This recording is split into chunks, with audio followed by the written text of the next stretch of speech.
Hi, Captain Mosey here with the new TDY tracker. We're going to go through each step, just a quick overview of how to submit a TDY request. The first step here, you have your get estimated cost from DTS. The second step is submit TDY request, and then wait for approvals, and then you finally get the attached ETR, which is in a PDF form in the very end.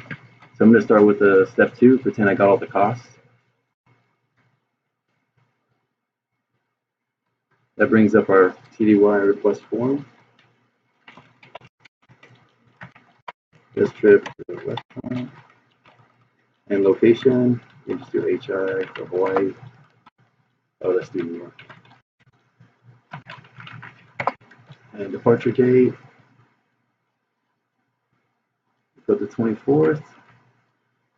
And this is the entire duration for the trip. Requesting agency, just type in where you're at. It brings in your name and your email. And provide a good phone number. And then if it's in regards to TSCP, you say it's that, and you put the number. And then here you can put your details, and I'll put some sample data. Okay, and if this trip requires cost approval, basically if it meets one of these conditions, then you should check it. Otherwise, we'll still catch it if you're in command group or if you're requiring command group funding. So I hit save, and it will take me to the second step where I add travelers with the legs. And you'll see here, up here you can review the data that we just put in, and you can see we're starting to build the PDF. You can edit your request up here if you need to edit any of the admin data. Otherwise, you can add traveler from here or here. You do it from here. And you see there's a trip. We select travelers. Use the address book. I'm just going to select some travelers here. And you can do multiple at a time. Hit OK, we got them all in, verify. If there's any travelers that are not inside the DoD, you can put them here that are going on this leg. And then location, same West Point. So New York.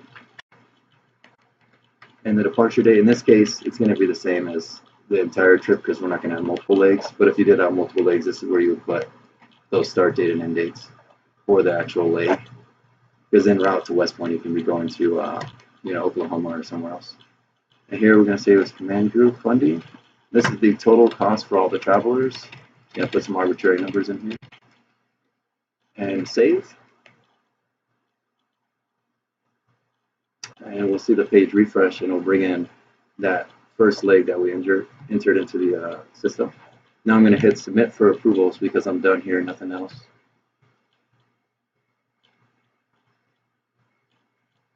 And that's it from a user perspective.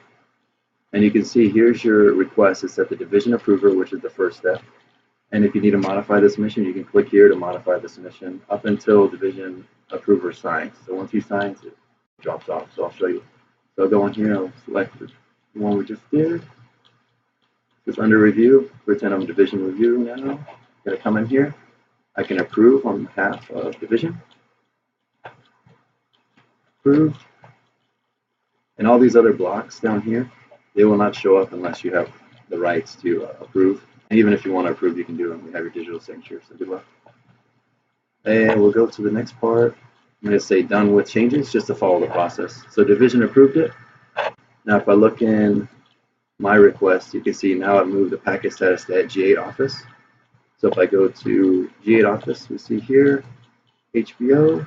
Here's our New York MDEP. An MDEP manager can come in here and approve it, or reject it, or whatever he wants to do. Approved. Save. It's going to refresh, bring in my digital signature.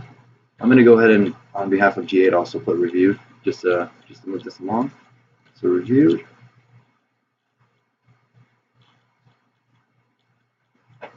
And it's going to refresh with the change.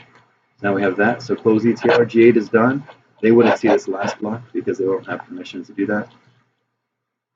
And so if we follow along, we see it either drops next in the directorate or the cost approval based on the step, based on the command group funding required, it jumped over to cost approval. So he's going to go ahead and come in. He reviews the packet. Everything looked good to him. He sees all the signatures. He's comfortable, as long as they're comfortable.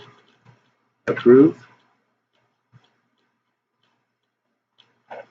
And that's it. So once I close this out, that triggers off to the user, which is me, triggers an email saying, hey, your thing was approved. You can see it's now in here under the process category, process trip, and it's nowhere else in the packets. And if you want to search for it later, you can pull it up in one of these predefined views. But definitely you get an email to the packet. So if I click the packet now, we have the ETR, which you see here, and you can print or save it. I'm going to go ahead and print it, or I'll save it as a PDF. So let's save it as a PDF. And let's see. Make sure it doesn't come up here. Okay, so now you just save it, test TDY trip or whatever. Right, so now we can take this and attach it to ETS or whatever the next step is. So here I have test TDY trip. And I'm just going to pull up the PDF to show you the final product. But it's basically the same thing you've been seeing the whole time, just now in a PDF where you can either email to someone, attach it to DTS, what have you. But here's the request we just put in. And there you go. That's everything for the TDY tracker.